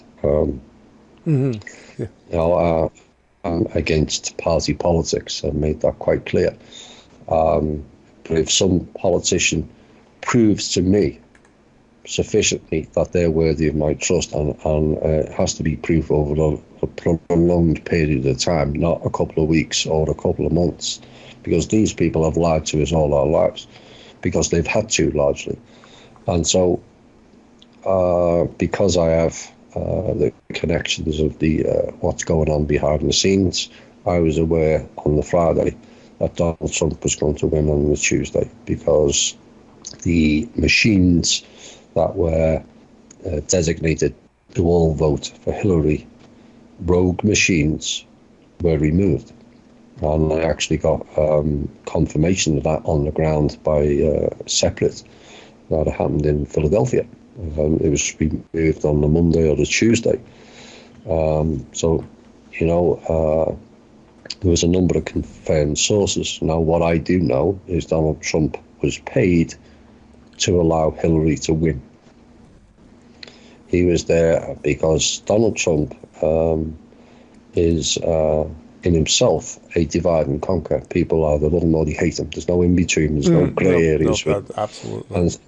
And that then splits votes, which is what it's all about. And I know directly that Donald Trump literally shat his pants on election night. That's why he took a long time to come out, and that's why he came out a bag of nerves, because he wasn't there to win.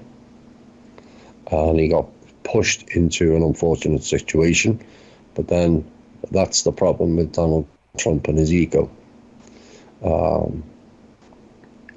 With that type of ego, you can carry that off in certain circles, but it will only go so far. And his ego has been a bit of a problem. But you need that type of character for this phase. Whether we need that type of character for the next phase, I would suggest no. But he certainly needs to complete his 4 years, and maybe even 8. He's trying to do a lot of things, and there's a lot of resistance, a lot of threats. I know personally he's been, they tried to take him out 3 times in the last 6 weeks. you know, because, you know, the world and the control system wanted Hillary in, which would have led to World War III and all America's in-ground resources sold to the Russians, who then would have got wiped out by the Chinese. That was the plan. That's why Putin changed. I'm not saying he's all good by any stretch of the imagination. I've yet to see them do enough of the right things to fully go on board with any politician. That's kind of where I'm at too. So, you know, it certainly points that way, but, you know, we've been tricked before, and we always have to be on our guard. And you know, we've asked Trump to initiate a number of executive orders, and he signed off on a few.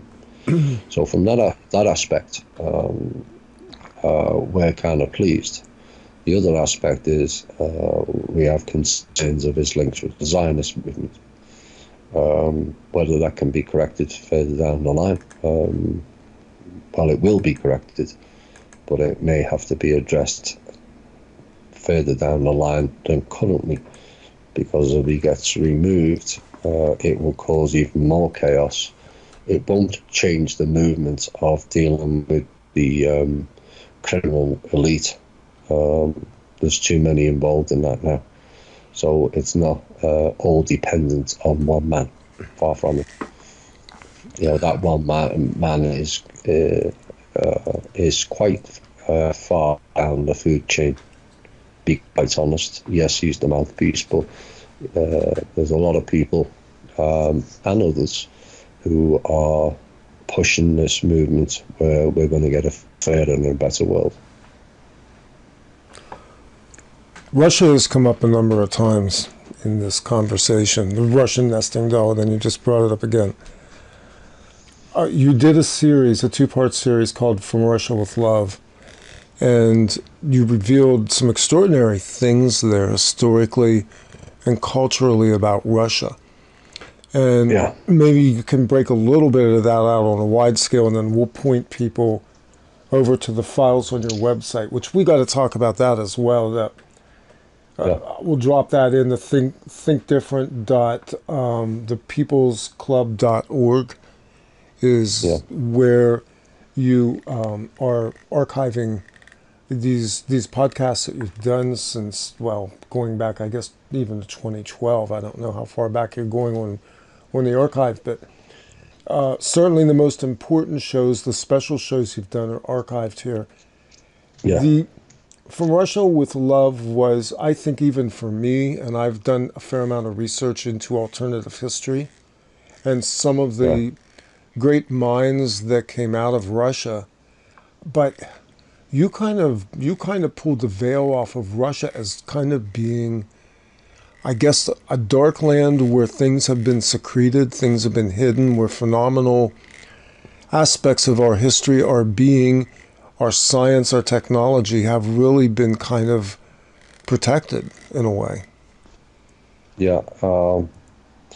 Russia's been the most invaded country on the planet, bar none, for a reason, and it goes back to 110,000 years ago. There was a very advanced number of spiritual humans native to the planet that were taught by a group called the Urs, which is from Ursa Minor, the Ursa Minor constellation. And there was a continent called the Arya, which history never mentions.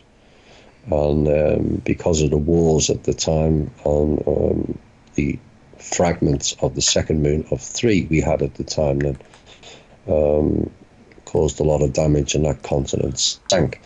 Now that could be, or maybe, Hyperborea. We're not too sure, 100% certain on that. Yeah. But the Urs were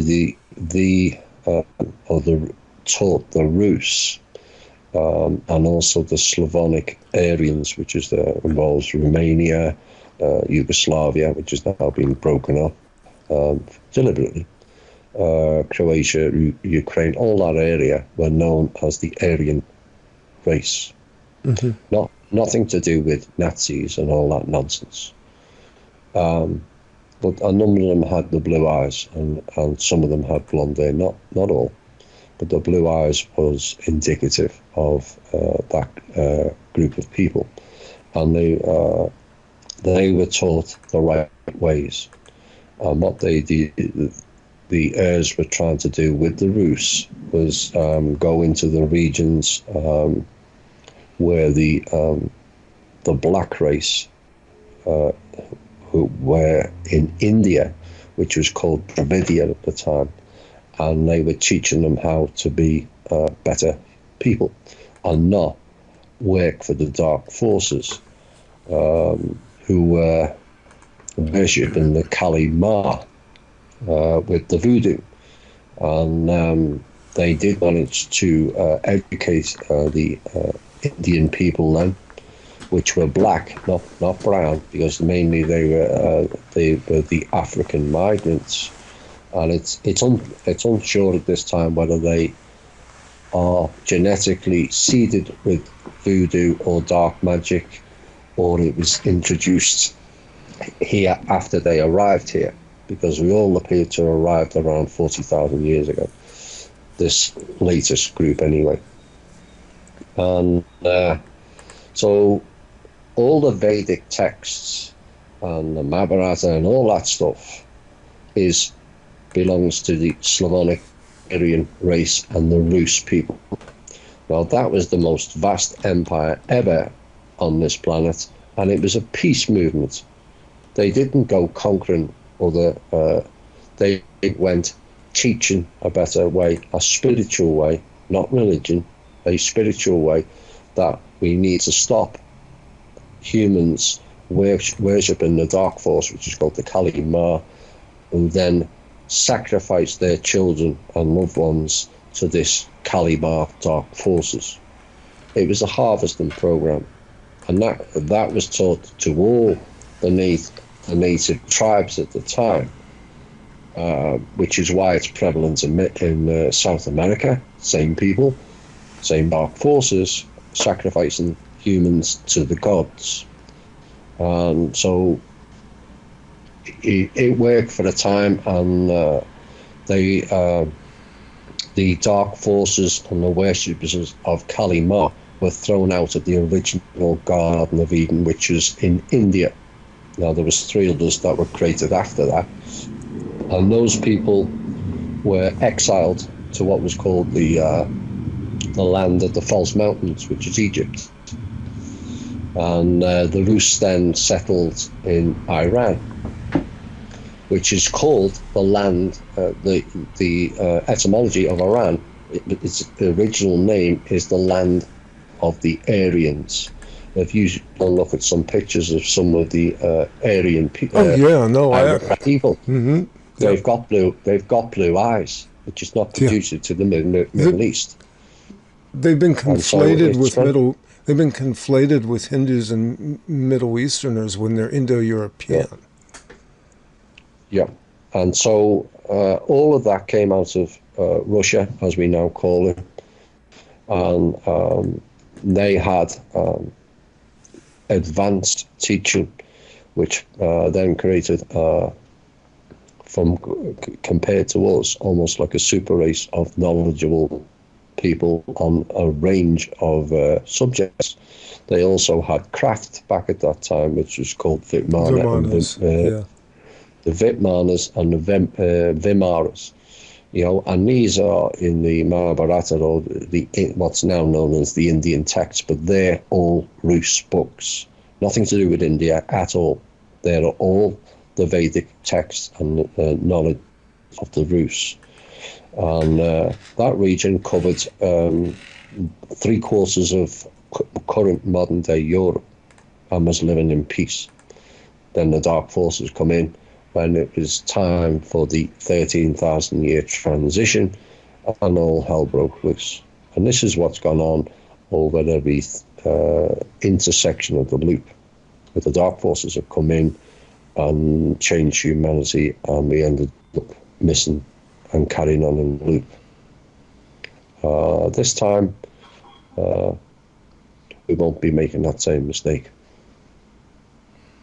So that's kind of the gist of the Rus. It goes into the Bolshevik Revolution, which was nothing to do with Russian people. It was an absolute genocide. Roughly 70 to 90 million Russians were slaughtered in a period of 25 years, including all the upper echelon of society, all the academics, scientists, you name it, teachers. The czars were removed, not because they're royal scumbags, because they weren't. They were removed because they had a lot of the secrets, a lot of the ancient artifacts and the trinkets which are housed in the Russian Orthodox Church, and also a lot of gold, because they knew how to get gold easier than going 2 or 3 miles underground and chopping away with a small hammer.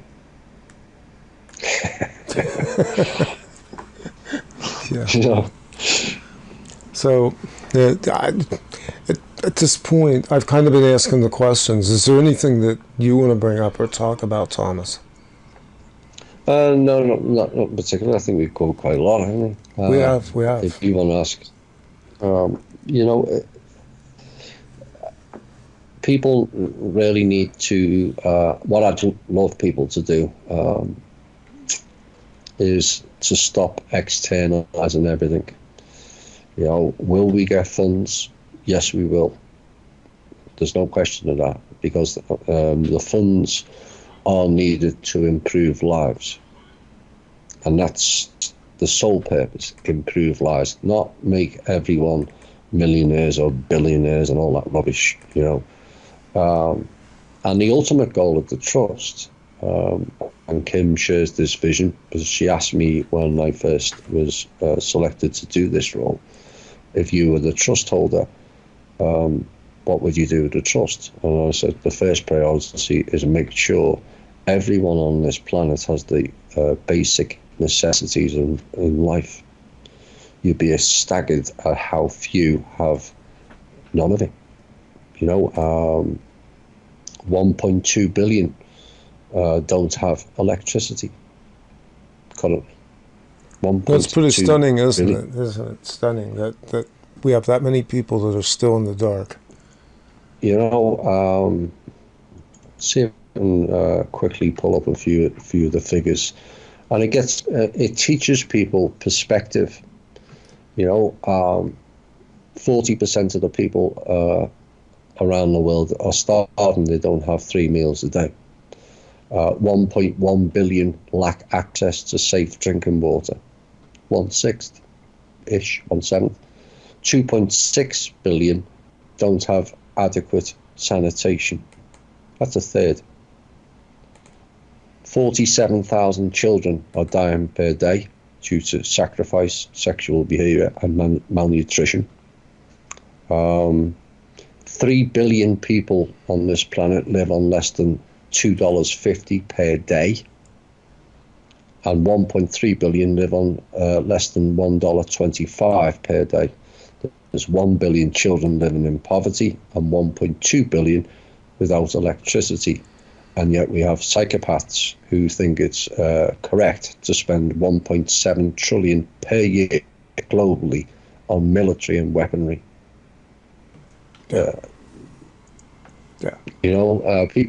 So, I know people in America and Britain are struggling, but you add them figures in and see how you can live on $2.50 per day.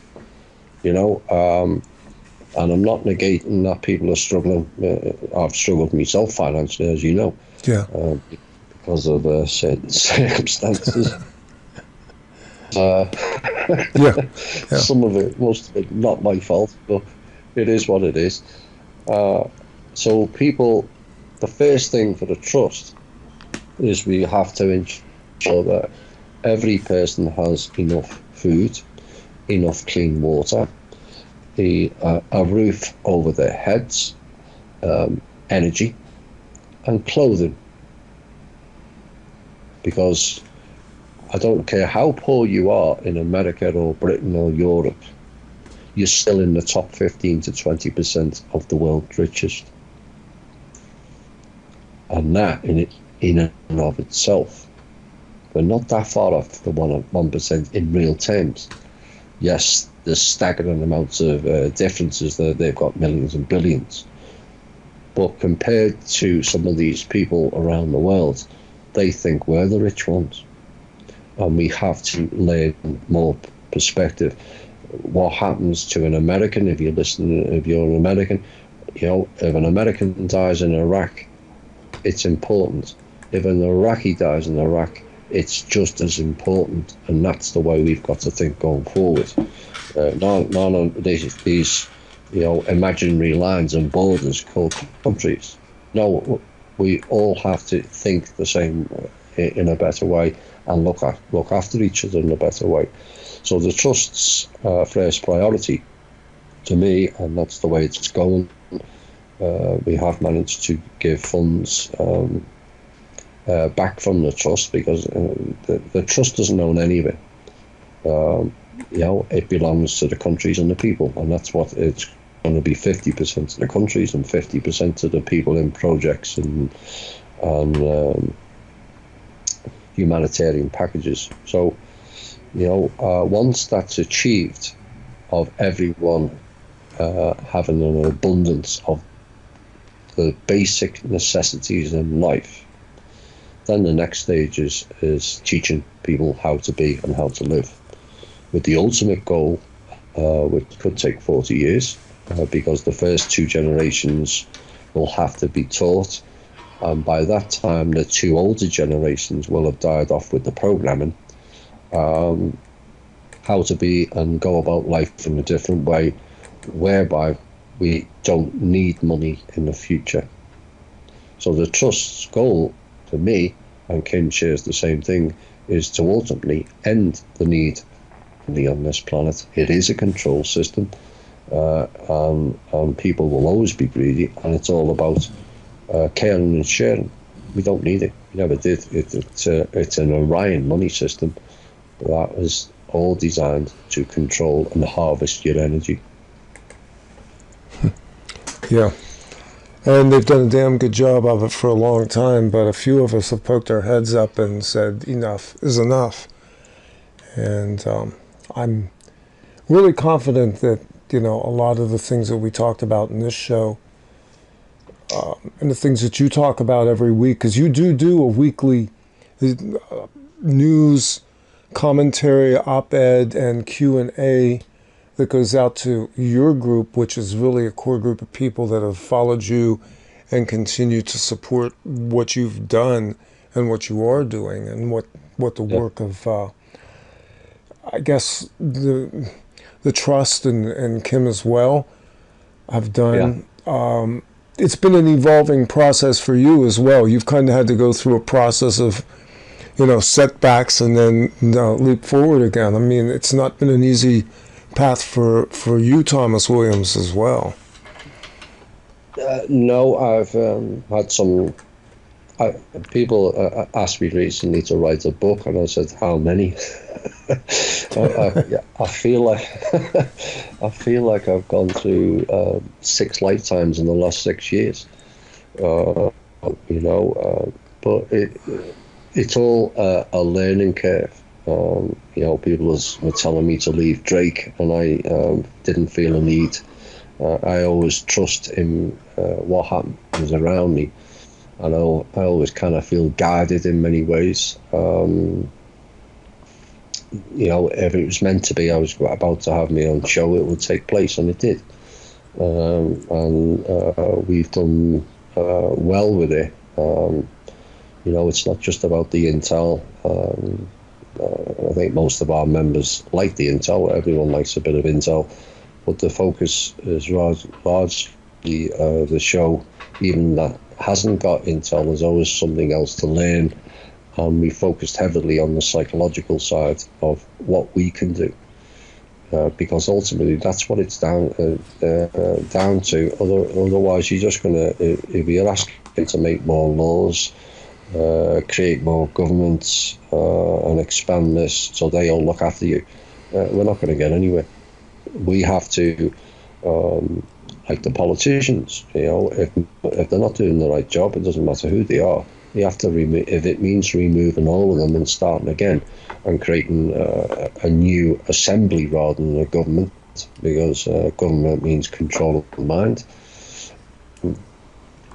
then so be it. If, as suspected, I put it out recently, it appears that Hillary, or Anne as they call her, Android, is going to get thrown under the bus, and they think that that's going to stop the wolves knocking at the door, because this truth will carry on rolling, and they can't stop it, and they know they can't stop it now. All they're doing is stalling it. So if the truth comes out about the real history of the Democrats and what Clinton and others in the Democratic group, and don't think for 1 minute that the Republicans are clean either, because they're not. But the levels of criminality in the Democratic Party throughout the history of that, and their KKK and Nazi connections, there will come a time in the near future, once it's all rolled out. I can't see the American public voting Democrat for a long, long time. And that's, to me, is when we get an opportunity to then say, right, we don't want the Republican Party either. No, we don't want the parties at all. Give us. We need. Yeah. This was, the parties basically were another control grid to even stem free democracy. Yeah, well, it's like the Matrix movie where they tell you to take the blue or red pill. To me, I'm taking neither. I'm not taking their choices, and the red pill is another program, because that's what they call LSD, out of Langley. Yeah, exactly. Hello, and you've got people running around going, I'm taking the red pill. Good luck with that. When you have real freedom, you make your choices. People have forgotten the third choice. Everything's duality. You have to go triality. No, I'm not taking blue or red pill. They're not the ones I asked for. They're your choices, not mine. I'm voting Republic or Democrat or Labour and Conservative. They're your choices, they're not mine. And people have to start exercising their own choice and their own right in accordance to the benefit of everyone else. Wake up and remember, you have a choice, not their choices.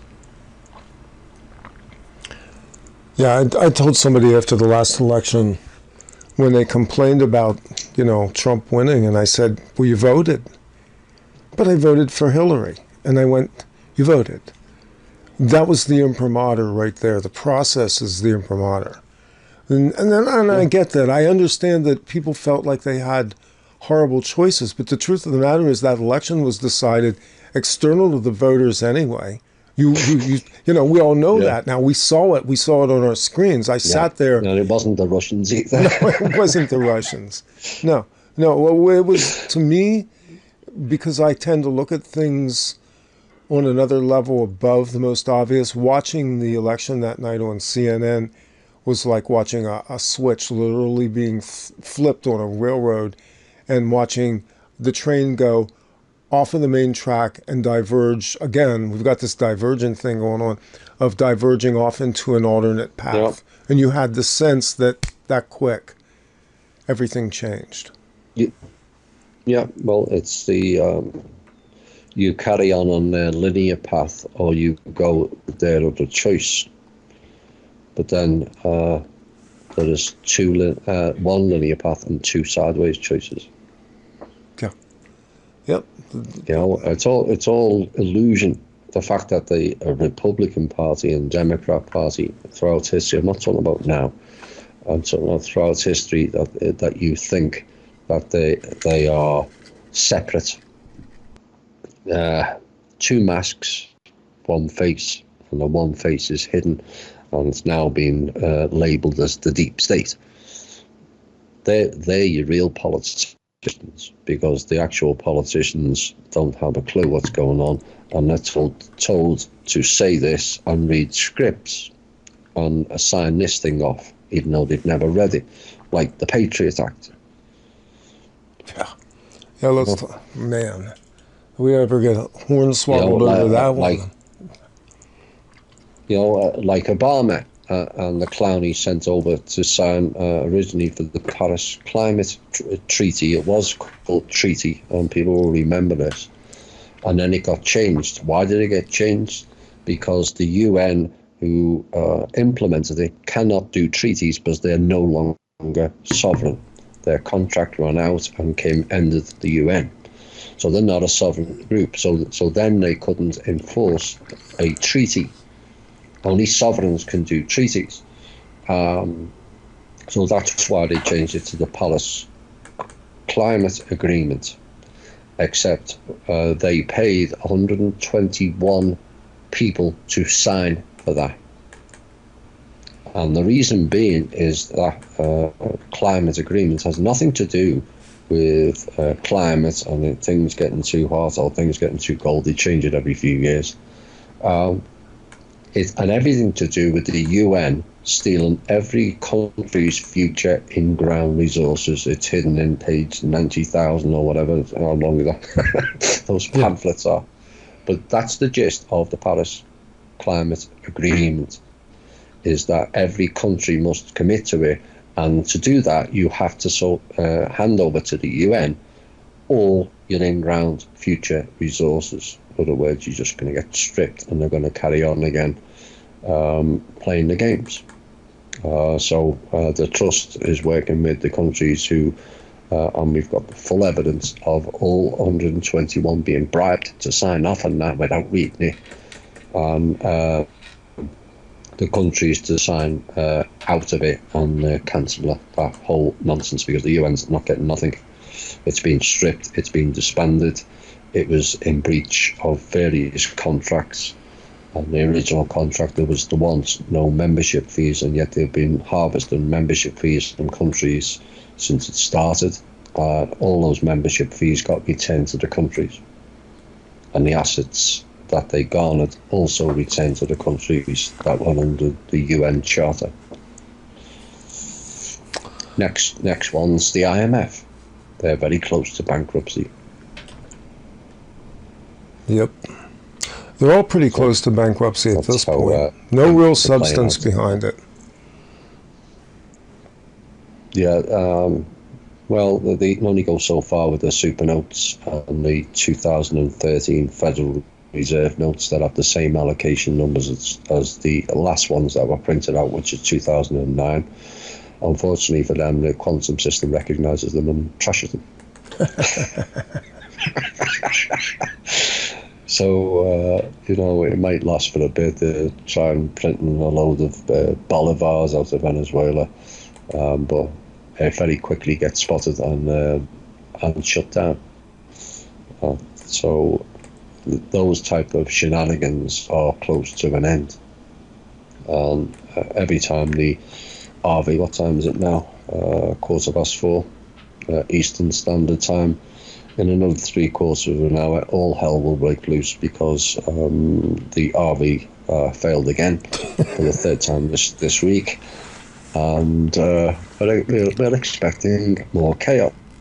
Of course, the Rothschilds will blame Kim and myself and the team again, and that's fine. But because most people now realise that that their version of the truth is a complete misnomer.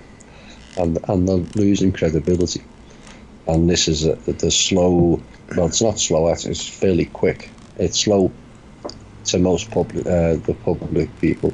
It's happening very quick. And the snowballs are rolling down the hill on all levels now, and we can't stop them. They know it, and we know it. All they're doing is just spinning it out and delaying it. But eventually, it will all collapse. In essence, it already has. Well, I think that's a good place to leave it. We covered a lot of ground, and as we're going out here, why don't you let people know all your various venues and ways that they can listen to you, hear you, support you, and be part of this information stream, Thomas? Yes, we have the live show is www.spreaker.com/user/8955881. You can also listen live, and all the articles and the archives of the shows, including the must listen to shows, is on thinkdifferent.thepeoplesclub.org. We have the Facebook page and the MeWe page, Truth, Honor and Integrity, and the Patreon for me is patreon.com/TommyW/memberships. And on the Patreon, I don't tend to put shows on there. They're all on Spreaker and the Think Different. But I also put the transcripts of the Intel and the op-ed pieces. Great. They're all on the Patreon. So awesome. It's good to know that people are supporting you, just like there's good people supporting us here as well. And so I guess for now, we'll look forward to some updates here in the near future. Shoot up a flare if anything comes up in the meantime, and you and I talk pretty often, so we'll stay apprised. Yes, thank you. Thanks so much, my friend. It was good talking to you, and it was good to be able to share this. And that's going to wrap it up for now. The truth's out there. It's inside you. Now's a good time to go look for it. We'll see you very soon. Bye now. This is Off Planet. This is Off Planet Radio. Flying high like I'm a rock star. Take a ride with me and be my passenger. Sit back and relax, 'cause I'll take care of ya. Take care of ya, 'cause I'll take care of ya.